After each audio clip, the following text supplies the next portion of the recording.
Captain Tay stood on the bridge of the UNS Horizon, staring at something that should not exist. The alien structure floated in the darkness near Proxima Centauri, massive and beautiful, covered in lights that pulsed like a heartbeat. His hands gripped the command chair as his crew fell silent around him. "Sir, they're hailing us," his communications officer said, her voice shaking. Tay nodded slowly. "Open the channel." The screen flickered, and an alien face appeared. It had 4 eyes arranged in a diamond pattern, skin that shimmered like oil on water, and a mouth that didn't quite move right when it spoke, but the words came through clear in perfect English. "Greetings, humans of Earth. I am Ambassador Velthin of the Galactic Council. We have been watching your species for some time. You have finally reached the stars. It is time we talked." That conversation changed everything. 3 weeks later, Tay found himself back on Earth, sitting in a conference room in Geneva, while the most powerful people on the planet argued about humanity's future. Director Yuna, of the United Earth government, stood at the podium, her face calm but her eyes tired from endless debates. "The Council has offered us membership," she said, "access to technology that could end hunger, disease, aging itself. We would join 12 other species in a union that has maintained peace for over 4,000 years. At what cost?" General Hajun stood up from his seat, his uniform crisp and his jaw set hard. "They want us to destroy 80% of our military. They want to put their soldiers in our space. They want us to become children asking permission from adults." Yuna met his eyes. "They want us to stop being a threat. General, our history is written in blood. We've had 2 world wars, countless smaller ones, genocides, and nuclear weapons pointed at our own cities. Can you blame them for being careful?" "Number. I blame them for thinking we're still that species," Hajun shot back. "We've had peace on Earth for 40 years. We've united under one government. We've reached the stars together. And now, they want to take away the very strength that got us here." Dr. Sora, the lead scientist who had been studying the Council's transmissions, raised her hand. She was younger than most people in the room, but her intelligence had earned her a seat at the table. "I think they're underestimating us," she said quietly. "I've read their files on humanity. They see our wars, our weapons, our conflicts, but they don't see our art, our adaptability, our capacity for change. They think we're dangerous children. I think we're something they don't have words for yet."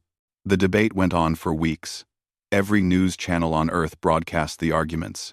People gathered in streets and homes, discussing what humanity should do.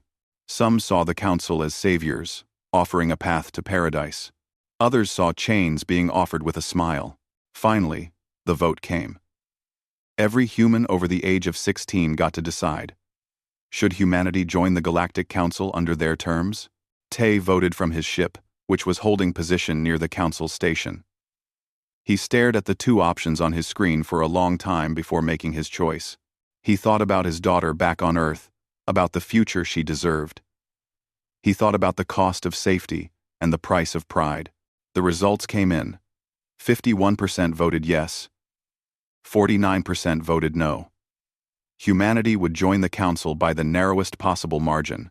General Hajun appeared on every screen across Earth that night. His resignation speech was short and bitter. "Today, humanity chose to forget how to defend itself," he said. "We chose to trust strangers with our survival. I pray to every god we've ever invented that I'm wrong about this. But I've studied history, and history teaches me that sheep who give up their teeth don't get to decide when the wolves come calling. I will not be part of this decision, but I will be watching, and if the day comes when we need soldiers again, I will remember what we were." He stepped down from his position and disappeared from public life. Ambassador Hana was chosen to represent humanity at the signing ceremony. She was a diplomat who had spent years negotiating treaties between Earth nations. Calm under pressure and sharp as broken glass, she traveled to the Celestial Nexus, the Council's capital station, a structure so large it had its own weather systems inside. The ceremony took place in a hall that could hold 50,000 beings. Representatives from all 12 council species attended, their forms varying from almost human to things that looked like living geometry.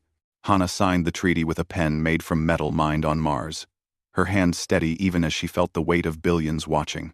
"Welcome to the Galactic Council," Velthin said, his 4 eyes blinking in sequence. "You are now under our protection. Your weapons will be dismantled, your ships will be monitored, and your development will be guided. In time, you will thank us for this." Hana smiled politely and said nothing. But inside, she remembered General Hajun's words and wondered if humanity had just made the biggest mistake in its history. The disarmament began immediately. Across human space, military vessels were decommissioned. Weapons factories were converted to produce peaceful goods. Soldiers returned to civilian life. The Council sent observers to make sure humanity followed the treaty completely. Most humans accepted it. Peace was good. Safety was good. The technology the Council shared improved lives across Earth and its colonies. Medicine, advanced by centuries.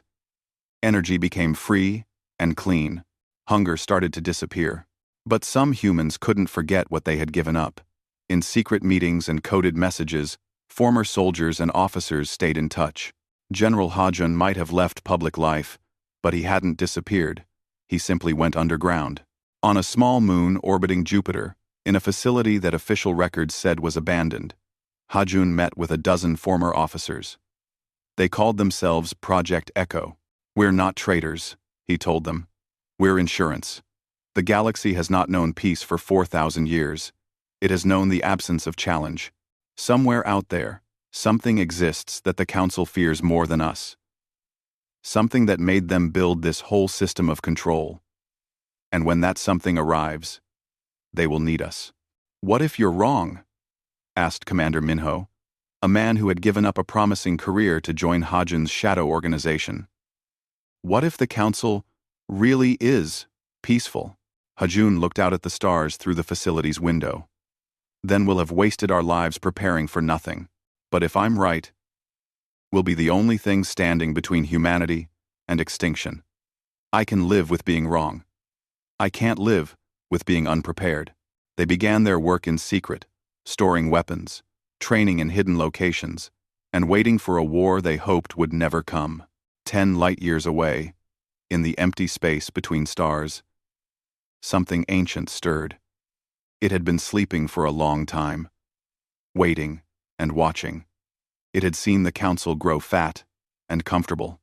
It had seen them disarm the newest species to join them, and it began to move toward the light.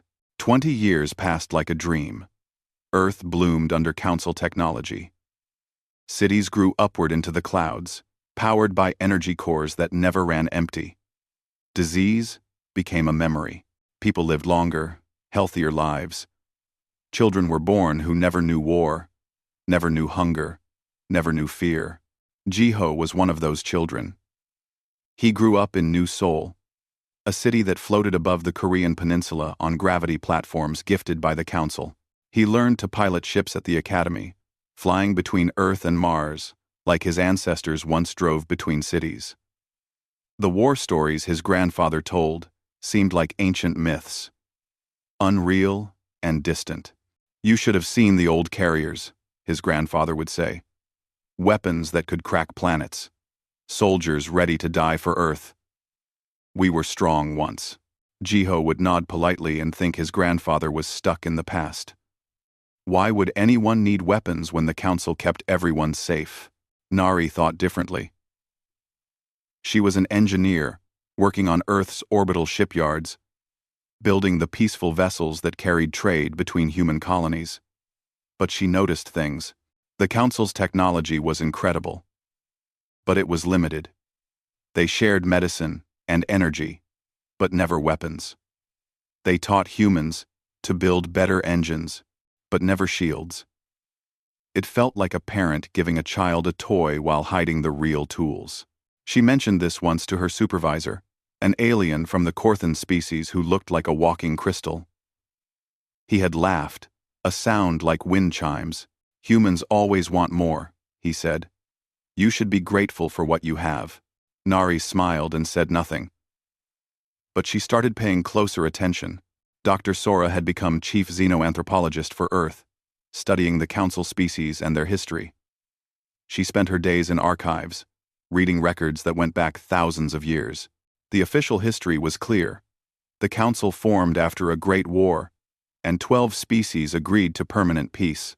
They created laws against weapons development, against territorial expansion, against anything that might lead to conflict. But Sora noticed gaps, strange ones. There were references to species she couldn't find anymore, mentions of compliance actions that had no details, entire centuries where the records seemed thin, like someone had gone through and removed pages from a book. She brought her concerns to Ambassador Hana, who had spent 2 decades navigating council politics. Hana had become respected among the other species, known for her intelligence and patience. She listened to Sora's findings in her office overlooking the celestial nexus. I've noticed it too, Hana admitted. When you ask questions about certain topics, doors close. Politely, but firmly. The council has secrets, and they guard them well. Should we push harder? Sora asked.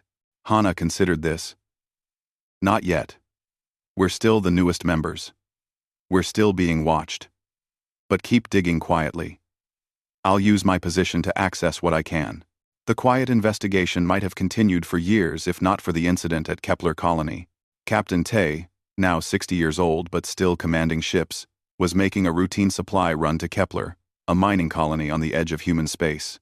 The colony was home to 5,000 people, mostly families who had volunteered for frontier life. His ship, the New Dawn, dropped out of hyperspace and found silence. Kepler Control. This is New Dawn requesting docking clearance, his communications officer called. No response. They tried again. Nothing. Tay felt something cold settle in his stomach. Take us in slowly. Weapons. He stopped. They had no weapons. The treaty forbade it. Scan for life signs. The scanner operator's voice shook. Sir, I'm reading 0. No life signs in the entire colony. They found Kepler destroyed. Buildings collapsed, atmospheric domes cracked open to vacuum, and bodies frozen in the streets. Tay walked through the ruins in an environment suit, his heart heavy with rage and grief. These were his people. Families. Children. Council investigators arrived within hours, led by a Velthrani official named Kormesh. He examined the destruction with his 4 eyes and made notes on a holographic pad. Raiders, he concluded. Unfortunate, but these things happen on the frontier. Raiders? Minho, Tay's security officer and one of the few former soldiers still working in space, pointed to a wall. Look at the blast patterns. This was military-grade weaponry, organized attack pattern. They hit life support first, then communications, then defenses. This was professional. Kormesh's eyes narrowed. You seem to know a lot about military matters for a civilian. Mr. Minho. I used to be a soldier, Minho said flatly. Before your council made us forget how. The investigation was closed quickly. Too quickly. The official report called it an isolated incident by unknown hostiles and recommended better council patrols. But Tay kept copies of everything his crew had scanned. The weapons signatures. The attack patterns. Something about this felt wrong. He sent the data to Dr. Sora. Meanwhile, on Earth, Jiho had become interested in old systems. As a pilot, he needed to understand ship computers, and that led him to studying network architecture. He was good at it. Good enough that Dr. Sora recruited him for a sensitive project. Can you break encryption? She asked him during a private meeting. Jiho blinked. That's technically illegal under council law. I'm not asking you to steal anything. I'm asking you to help me read files that should be public but aren't. Historical records that have been locked away. He looked at her for a long moment, then nodded. Show me what you have. It took him 3 months. The council's security was good. built by species who had thousands of years to perfect it. But Jiho was human, and humans had learned to hack systems long before they reached the stars. He found backdoors, exploited old protocols, and slowly peeled back layers of protection. What they found made Sora's blood run cold. The Council's peace had not been built through diplomacy and cooperation. It had been built on ashes. Over the past 4,000 years, 17 species had joined the Council. Only 12 remained. The other 5 had been removed when they became destabilizing influences. The records showed the pattern clearly. A species would join, agree to disarmament, and live peacefully for decades.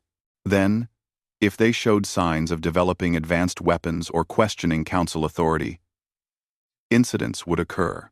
Colonies would be destroyed by raiders. Leadership would die in accidents.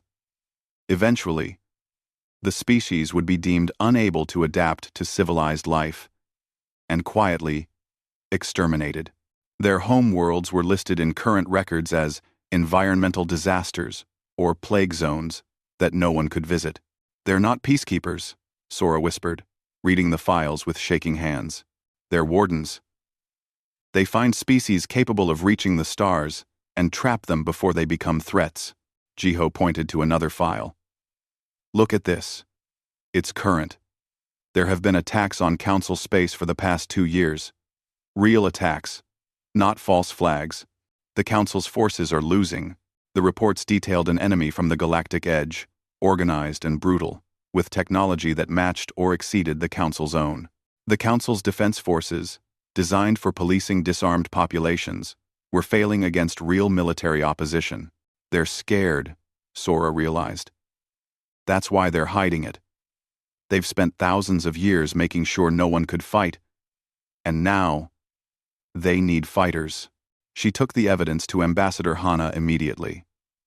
Hana read it in silence, her face growing harder with each page. When she finished, she made a secure call to someone she hadn't spoken to in 20 years. General Hajun answered on the 3rd ring. He looked older, his hair white and his face lined, but his eyes were sharp as ever. "Ambassador Hana," he said calmly, as if he'd been expecting her call. "I assume you've finally discovered what I knew from the beginning." "The Council didn't want allies," Hana said. "They wanted subjects." "Yes. And now they need warriors. But they're too proud to admit they don't have any." Hajun leaned forward. "I've been preparing for this day for 20 years. Project Ekko has weapons, soldiers, and ships hidden across human space. Not enough to fight a war, but enough to remember how. The question is, what are you going to do about it?" Hana looked at the files again, thinking about Kepler Colony, about the lies, about the trap humanity had walked into. "I'm going to make them admit they need us," she said. "And then, I'm going to make them pay for what they've taken." The attack came without warning. The Celestial Nexus, heart of the Galactic Council, home to billions of beings, had never known war in its 1,000-year existence. The defensive systems were designed to stop accidents and small threats, not an organized military assault. The Vikari swarm hit like a hammer. Their ships appeared from hyperspace in perfect formation. Thousands of them, sleek and dark and built for killing. They didn't broadcast demands or warnings. They simply opened fire. Ambassador Hana was in a council session when the alarm started screaming. The chamber, usually filled with calm debate, erupted into chaos. Council members from 12 species scrambled for exits, their voices rising in panic. "All personnel to evacuation stations," the automated system announced in a dozen languages. "This is not a drill." Hana ran through corridors that shook with each impact, following emergency lights toward the docking bays. She found Captain Tay already there, his ship New Dawn warming up its engines. "I had a feeling," Tay said as Hana climbed aboard. "When the alarm started, I headed straight here. Dr. Sora is already on board." They launched just as a section of the station's outer hull exploded. Through the viewports, Hana watched the celestial nexus die. Council defense ships, beautiful and elegant, tried to fight back. They lasted minutes. The Vikari moved through them like wolves through sheep, their weapons precise and overwhelming. Who are they? Hana breathed. Does it matter? Tay pushed the engines hard, dodging debris and weapons fire. They're winning. They escaped with hundreds of other ships, all fleeing the slaughter. Behind them, the symbol of galactic civilization burned. The Council survivors gathered on Corthex Prime, the crystalline homeworld of the Corthan species. The grand chambers that once hosted elegant debates now sheltered refugees. The High Counselor Mervesh, of Elthrani who had led the Council for 3 centuries, stood before the remnants of galactic leadership. "We face an enemy unlike any we have encountered," Mervesh said, his voice steady despite the fear in his 4 eyes. "The Vikari swarm has destroyed 7 major stations and 16 colony worlds. Our defense forces cannot stop them. We need assistance." He looked directly at Ambassador Hana. "We formally request that humanity provide military support to Council forces." The chamber fell silent. Everyone knew what this meant. The Council was admitting it needed the weapons they had forced humanity to destroy. Hana stood slowly. 20 years of diplomacy had taught her patience. 20 years of watching the Council's arrogance had taught her the value of this moment. "You demanded we disarm," she said quietly. "You made us weak to make yourselves feel safe. You destroyed our weapons, disbanded our armies, and made us promise never to remember what we were. Now you ask us to fight your war?" Mervesh's skin shimmered with something that might have been shame. "We were wrong. We admit this. But millions are dying. Will you let pride stand in the way of saving lives?" "Not pride," Hana corrected. "Terms. If humanity fights, we do so under our own command. You will give us access to all Council technology and resources. You will return full military sovereignty to Earth. And General Hajan, the man you called a dangerous warmonger, will lead the defense strategy." The Council members erupted in protest, but Mervesh raised a hand for silence. "We accept." On Earth, General Hajun received the news in his hidden facility on Jupiter's moon. He was 70 years old now, but when he activated Project Ekko's emergency protocols, his voice carried the strength of someone half his age. "Attention all Ekko personnel." He broadcast on encrypted channels across human space. "This is not a drill. The day we prepared for has arrived. Report to your designated stations immediately." The response was immediate. Hidden factories, dormant for 2 decades, roared to life. Weapons, caches opened. Former soldiers, now working as farmers and teachers and engineers, put on uniforms they had kept in secret. Young people like Jiho and Nari, who had never known war, reported to training centers that appeared overnight. Hajun's broadcast to all human worlds was brief and powerful. They wanted us to forget how to fight. They thought peace meant forgetting how to defend ourselves. They were wrong. We never forgot. We just waited. Humanity is going to war, not because we love it, but because someone must. And we are very, very good at it. The militarization happened faster than the Council thought possible. Within weeks, Earth's shipyards were producing warships using designs that Project Ekko had refined in secret. The vessels were ugly compared to Council ships, brutal and functional, covered in weapons and armor instead of elegant curves. Captain Tay watched his old ship, the Horizon, being retrofitted with railguns and missile batteries. The engineers worked with fierce efficiency, many of them former military who remembered what these systems were for. "She's beautiful," Minho said, standing beside Tay. He wore a uniform again, the insignia of a military officer restored to his shoulder. "Terrifying, but beautiful." The Council observers look scared, Tay noted. Indeed, the alien representatives assigned to monitor human military buildup watched with wide eyes as weapons they had never seen emerged from assembly lines. Nari found herself teaching alien engineers how to weaponize their peaceful technology. A Korthan scientist named Velix watched in horror as she modified an energy core into a plasma cannon.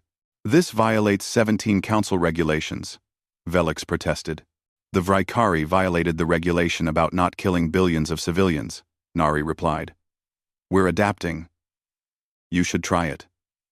Nari replied. The first test of human military power came at New Terra, a colony world that the Vikari targeted for its resources. The attack followed their standard pattern. Overwhelming force, quick destruction, no survivors. They didn't expect resistance. Captain Tay commanded the defense fleet from the horizon, 20 human warships against a Vikari force of 50. The numbers looked bad, but Tay had spent months studying the enemy's tactics with General Hajun. They fight efficiently, Hajun had explained. Maximum damage, minimum risk. They've never faced an enemy willing to accept casualties to win. That's their weakness. When the Vikari fleet arrived, Tay let them approach New Terra's orbit. Then he broadcast on all frequencies in their language. Words that, Doctor, Sora had helped him translate. You picked the wrong species to hunt. The human ships attacked in a pattern the Vikari had never encountered. Half the fleet charged straight at them, weapons blazing, shields forward. It looked like a suicide run. The Vikari focused fire on them, confident in their numerical advantage. They didn't see the other half of the fleet swinging wide, using the planet's gravity to slingshot around behind them. The trap closed like steel jaws. Human ships fought at ranges so close that crashes were possible, using weapons that prioritized damage over precision. When a human ship took critical damage, it didn't retreat. It rammed. The battle lasted 3 hours. The Vikari lost 28 ships. The humans lost 9. But the Vikari survivors retreated. For the first time since their invasion began, they fled from a fight. Tay broadcast the battle footage to the entire galaxy. The message was simple but clear. We are humanity. We were asked to become peaceful, and we tried. We were told to forget war, and we pretended to. But we never stopped being what we are. We are the species that fought itself for thousands of years and survived. We are the species that split atoms and reached the stars, despite every reason to destroy ourselves. You wanted us docile. You got us patient. There's a difference. The broadcast ended with ships bearing human insignias. Earth's blue globe, Mars's red crescent, the symbols of 100 colonies. We are no longer your wards. We are your shield. And we remember every lesson war ever taught us. The galaxy watched in stunned silence. Some species felt hope for the first time in years. Others felt fear, realizing what humanity truly was.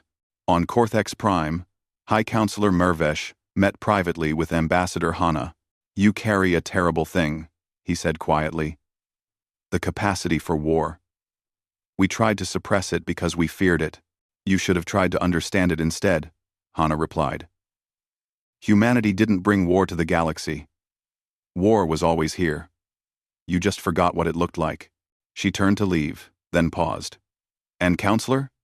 We're not done revealing what we can do. This was just the beginning. General Hajun stood in the new command center built beneath Earth's surface, watching holographic displays showing the entire galaxy. Red markers indicated Vikari positions. Blue showed Council forces. Green marked human fleets. The war had been going for 6 months, and humanity had stopped the Vikari advance. Now came the harder part, teaching the galaxy how to fight. They don't understand sacrifice, Commander Yuto said, reviewing reports from mixed human council operations. He was young for his rank, only 30, but brilliant at tactics. The Korthan fleet retreated when they took 15% casualties. We consider that acceptable losses. Strategist Heron, a woman who had studied military history her entire life, nodded in agreement. The council species have been peaceful so long, they've forgotten what war actually costs. They think if we just defend perfectly, we'll win. Then we teach them, Hajun said. Not just tactics. We teach them the mindset. War isn't about perfect victories. It's about being willing to pay the price to win. The training program began across dozens of worlds. Human military advisors, many of them former Project Ekko members, who had waited 20 years for this day, took positions with Council forces. The cultural clash was immediate and shocking. Nari found herself on Cortex Prime, teaching a class of Corthan engineers how to think about weapons design. The crystalline aliens were brilliant with technology, but approached it purely scientifically. This energy core could be 40% more efficient, one student named Cordal said, showing his design. But it would take 3 days to build, Nari countered. In war, adequate technology you have today beats perfect technology you'll have next week. We need to build fast, adapt faster, and accept that some ships won't make it home. Cordal's crystalline structure flickered with distress.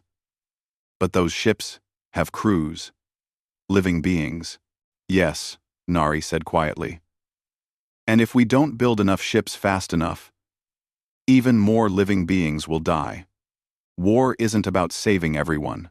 It's about saving as many as you can while accepting that you can't save them all. The lesson was hard, but the Corthan learned. Soon, their shipyards were producing vessels designed for war, not elegance.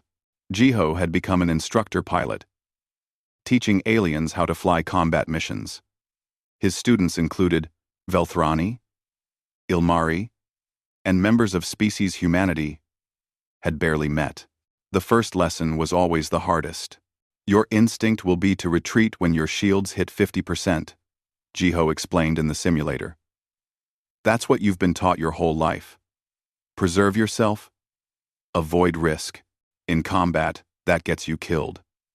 Sometimes, you need to push forward when every instinct screams to run.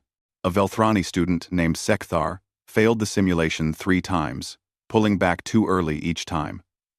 After the third failure, he turned his 4 eyes to Jiho in confusion.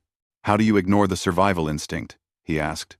Jiho thought about his grandfather's war stories, about soldiers who charged into fire to save their friends. You don't ignore it. You redirect it. You survive by making sure your wingman survives. You live by ensuring the mission succeeds. It's not about being fearless. It's about being more afraid of letting others down than of dying. Slowly, painfully, the Council forces adapted. They learned human tactics, combined arms operations, tactical retreats that were actually traps, sacrificing pieces to win the whole game. They learned to fight ugly and brutal and effective. But as the training progressed, Dr. Sora made a discovery that changed everything. She had been studying captured Vikari technology with a team that included both human and alien scientists. The Vikari ships were incredible. Fast, powerful, efficient, but they also showed signs of desperation. Look at this, she told Jiho, who had come to visit her lab. She projected an image of a Vikari engine core. This is cutting-edge technology, centuries ahead of what the Council has, but it's also falling apart. They're pushing their equipment past safe limits. Soldiers running out of supplies? Jiho suggested. Maybe. Or refugees. Sora pulled up more data. I've been analyzing their attack patterns. They target resource-rich worlds but don't occupy them long. They grab what they need and leave. That's not conquest. That's survival. She finally managed to decode a Vikari communication that had been captured during a battle. What she read made her blood run cold. The Vikari weren't invaders from some distant empire. They were refugees from another galaxy entirely, fleeing from something called the Void Hunger, an entropic force that consumed stars and civilizations. Their home was dying, and they had fled across the impossible distance between galaxies, looking for somewhere new to live. When they encountered the Council, they saw advanced civilization controlling vast resources. They attacked because they were desperate, starving, and dying. Sora took her findings to General Hajun and Ambassador Hana. The meeting took place in Hajun's command center. with Captain Tay and several other senior officers present. So they're refugees, Hana said slowly. Dangerous, desperate refugees who've killed millions of council citizens. Does it change anything? Hajun asked. They're still the enemy. They're still destroying worlds. It means there might be another option besides total war, Sora argued. If they're fighting for survival, maybe we can offer them survival without fighting. Tay shook his head. You're assuming they'd accept. We've tried to communicate. They don't respond to anything except force. Because that's all they understand right now, Sora insisted. Their entire civilization is in collapse. But humans understand desperation. We've been desperate before. We know what it does to you. Ark. The debate went late into the night. Finally, Hajun made a decision. We continue fighting, he said. But we change our objective. We need to hit them hard enough that they have to listen. Then offer them something worth listening to. That means we need a victory so complete they have no choice but to negotiate. He turned to Commander Yuto and strategist Harin. Plan an operation that will hurt them badly enough to break their momentum. We need to show them they can't win through force. The operation took 3 weeks to plan. The target was the Exodus Gate, a wormhole nexus that the Vikari were using to move forces quickly across Council space. Taking it would cripple their logistics and force a major confrontation. The fleet that assembled for the attack was the largest humanity had ever commanded. 50 human warships formed the core, supported by 200 Council vessels. The Council ships fought with improved tactics now. Their crews trained by humans who understood war. Captain Tay commanded the overall fleet from the horizon. Minho served as his tactical officer, and both men knew this would be the biggest battle of their lives. The day before the attack, Tay addressed the entire fleet in a broadcast that would later be studied in military academies across the galaxy. Tomorrow we fight a battle that will determine the future of this war, he said. Many of you come from species that haven't known war in thousands of years. You're scared. That's good. Fear keeps you sharp. But remember why we're here. We're not fighting because we love war. We're fighting because someone must stand between civilization and chaos. Tomorrow, that someone is us. He paused, looking into the camera. The enemy is desperate and dangerous. We'll take casualties. Some ships won't return home. But we fight anyway, because that's what defenders do. We pay the price so others don't have to. The broadcast ended with a simple phrase that became the battle's motto. We are the shield. We hold the line. The attack began at dawn, though dawn in space was just a timer reaching 0. The human and Council fleet dropped out of hyperspace at the Exodus Gate in perfect formation. The Vikari were waiting with their full strength, 300 warships protecting the gate. All ships, Tay commanded. Attack pattern Delta. Remember your training.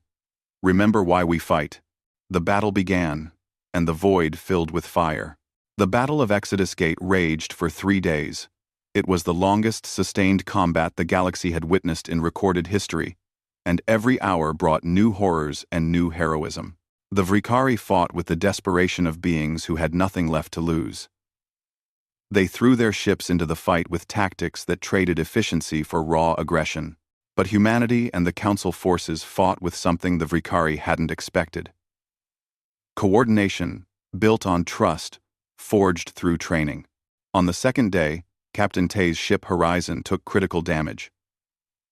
A Vikari cruiser had broken through the line and raked them with plasma fire, gutting their starboard side. Minho worked frantically at tactical, trying to reroute power while the ship shook around them. We're losing atmosphere on 12 decks, someone shouted. Engines at 40%. Tay gripped his command chair, watching the battle unfold on screens that flickered with each hit. A Council ship, a Corthan vessel named Crystal Hope, moved to cover the horizon, placing itself between them and the attacking cruiser. Crystal Hope. Negative. Tay. Broadcast. Save yourself. The Corthan captain's response came calm and clear. You taught us that's not how war works, Captain. We hold the line together. Crystal Hope took the hits, meant for Horizon, its shields flaring and dying. But it bought time for Tay's crew to restore power. When Horizon's weapons came back online, both ships fired together, destroying the Vikari cruiser. Battles like that happened across the entire combat zone. Council crews who had been peaceful for millennia learned what it meant to sacrifice for each other. Human crews learned that courage wasn't uniquely human after all. By the third day, the Vikari had lost over 200 ships. The Human Council Alliance had lost 90. The mathematics of war were brutal and clear. The Vikari were losing. Commander Minho, bleeding from a head wound sustained when his console exploded, looked at the casualty reports and felt sick. 40% losses on our side, he said quietly. Is this really victory? Yes, Tay said, his voice heavy with grief. Because the alternative was worse. Every ship we lost saved a world full of civilians. That's the price we pay. Minho died 10 minutes later when another attack breached the Horizon's bridge. He was helping evacuate wounded crew when the section decompressed. His last words, recorded on someone's helmet camera, were simple. Tay watched his friend die from behind an emergency bulkhead, helpless to save him. Later, when the battle was won, he would stand at the memorial service and speak about sacrifice, but in that moment, he could only feel the weight of command and the cost of war. The Vikari finally broke on the evening of the third day. Their remaining ships retreated through the Exodus Gate, and the Human Council fleet secured the position. The victory was complete, but devastating. Tay, now commanding from an auxiliary bridge since the main one was exposed to space, prepared to pursue the fleeing enemy. But Dr. Sora's voice came over his communicator with urgency. Captain, don't chase them. I need to try something. She was on the horizon still, in the science lab that had somehow survived intact. She had been monitoring Vikari communications throughout the battle, and now she had finally isolated their command frequency. This is Dr. Sora of Earth to the Vikari fleet, she broadcast in their language. I know what you're running from. I know about the void hunger. I know your home galaxy is dying, but you're fighting the wrong war against the wrong enemy. She waited. No response came. We are humanity, she continued. We understand desperation better than you know.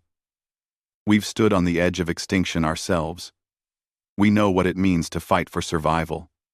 But we also know there are better ways than this. Still, nothing. Look at the casualties, she said, her voice softer. Look at what this war is costing both of us. You can't win by force. We're too good at war. We've had thousands of years to perfect it. And we're still learning new ways to kill. But we're also learning new ways to live. Let us help you do the same. Thanks for watching. End quote. End quote sonaming. End quote into our. For a long moment, silence. Then, a voice responded, rough and tired in the Vikari language. I am Fleet Commander Thekvor. Why should we trust you? The Council saw us as enemies the moment we arrived. They gave us no chance to explain, no offer of help, only weapons fire. End to grace. The Council isn't humanity, Sora replied. We're newer to this galaxy than you are, and we know something they forgot. Sometimes the greatest strength is offering mercy to enemies who deserve it. The communication was forwarded to General Hajun on Earth. He listened to the conversation, then made a decision that would define his legacy. Dr. Sora. This is General Hajun. You have authority to negotiate. But the Vikari need to understand one thing first. He opened a channel to the Vikari fleet. Commander Thekvor, I am General Hajun of Earth's military forces. I'm authorizing the deployment of weapons we call legacy systems. You need to see what happens if you reject our offer of peace. What followed was a demonstration that shocked both sides of the conflict. 3 human ships positioned themselves near an uninhabited moon. They deployed weapons that the Council had no idea existed. Relativistic kill missiles, self-replicating drone swarms, and quantum destabilization bombs. The moon didn't just explode. It ceased to exist in any meaningful sense. Its matter converted to energy in a flash that could be seen from light years away. That's what we can do, Hajun said into the stunned silence. We can wipe you from existence. We have the weapons, the will, and the tactical knowledge to make it happen. Every military projection says we'd win a total war. He paused, letting that sink in. But we don't want to. We want you to live. So here's our offer. Lay down your weapons, and we'll give you a place in this galaxy. Not as prisoners, not as slaves, as refugees under our protection. Ambassador Hana, listening from her office on Cortex Prime, smiled. This was the moment she had been working toward. She opened a channel to both fleets. The Galactic Council will allocate 15 systems on the galactic rim for Vikari settlement, she announced. Systems rich in resources but currently uninhabited. Human forces will guarantee your safety during the transition. You'll have representation in the new Galactic Assembly that will replace the old council structure. She looked at the council representatives watching her in shock. Things are changing. The old ways failed. We're building something new. Commander Thekvor didn't respond immediately. For 10 minutes, the Vikari fleet sat in silence while their leadership debated. Finally, Thekvor's voice returned. You offer us hope after we've killed millions of your people. Why? Dr. Sora answered, before anyone else could. Because we understand. Because being desperate doesn't make you evil, just dangerous. And because someone showed us mercy once, and it changed our entire species, we're paying it forward. The Vikari fleet powered down their weapons. The war was over.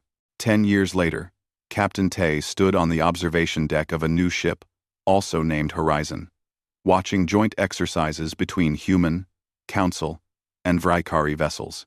The ships moved in practiced formations, 3 different design philosophies working together. Dr. Sora joined him, her hair now streaked with gray. She had just returned from a Vikari settlement, where she was helping establish educational exchanges. Do you think we did the right thing? She asked. Bringing war back to the galaxy? Tay watched the ships for a long moment before answering. We didn't bring war back. War never left. It was just hidden, festering, waiting for the right moment to explode. We brought honesty. We carried the sound of war into the void, and when it echoed back, everyone had to acknowledge it. Below them, a classroom full of young cadets from a dozen species listened to human instructors. Among them, children of Vikari warriors and council diplomats learned side by side. The galaxy thought peace meant the absence of conflict. Tay continued. We taught them that real peace means having the strength to protect what matters, the wisdom to know when to fight, and the courage to offer mercy to enemies who deserve it. Sora smiled softly. Ambassador Hana reformed the council into the Galactic Assembly. Everyone has a voice now. No more forced disarmament. No more secret suppressions. Real cooperation. And General Hajun established the Defense Academy on Mars, training the next generation of defenders. He's 80 now, but still teaching classes on military ethics. Sora laughed. He makes every student read about the Vikari negotiations, says the best victory is one where everyone survives to learn from it. Tay nodded slowly. Minho would have liked that. All the people we lost would have. They stood in comfortable silence, watching the future take shape outside the window. Humanity had entered the Galactic Council as supplicants, unsure and outmatched. They had emerged as guardians, not through dominance, but through the willingness to shoulder the burden no one else could carry. Young pilot Jiho, now an instructor with his own students, joined them on the observation deck. He looked at the mixed fleet with pride. My students asked me today what makes humans special, he said. I told them, we're not special. We just remember what everyone else tried to forget. That peace is built on the willingness to fight for it. And strength is measured by what you protect, not what you destroy. Tay put a hand on the young man's shoulder. Good answer. That's the sound we carried into the void, Jiho. Not just war drums, but the voice that says we can be better than our worst instincts. As the Horizon jumped to hyperspace, carrying diplomats to the newest assembly session, humanity's legacy was clear in every star system they passed. They were no longer the youngest species or the newest members. They were the shield that had held the line when darkness came. They were the warriors who chose mercy. They were the beings who remembered how to fight and chose instead to teach others how to protect. The galaxy would never underestimate humanity again. But more importantly, it would never forget that true strength lies not in the capacity for war, but in the choice to pursue peace even when victory is within reach. And in the endless void between stars, that sound echoed forward into ages yet to come.